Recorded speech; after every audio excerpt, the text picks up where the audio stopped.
আমার শাশুড়ি রান্না করছে, রান্না দেখছেন। এখন আমি শ্বশুর বাড়ি যাচ্ছি, এখন আমি রান্না করবো, আপনারা দেখবেন।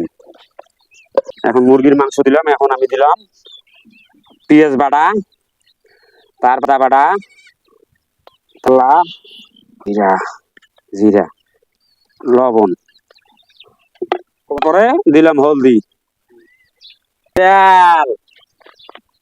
আজকে রান্নাটা ভালো করে করবো, সেই রকম রান্নাটা হবে। এখন আমি মাংসটা মাখলাম, এখন মাংস মাখা শেষ, হালকা আমি একটু পানি দিলাম, মাংসটা সেই রকম মাংস হবে।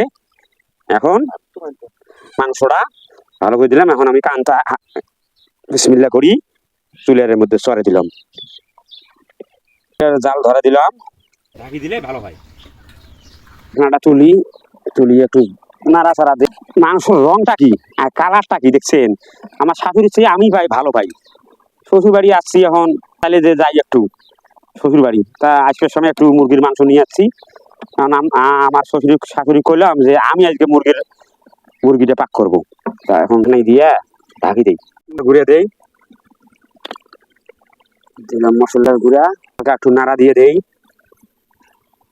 মাটির চুলে রান্না তো, এখন তাই তো আর ঘরে নিয়ে যাওয়া রান্না চুলে। এখন তরকারিটা হয়ে গেছে, বিসমিল্লাহ নামাই এখন।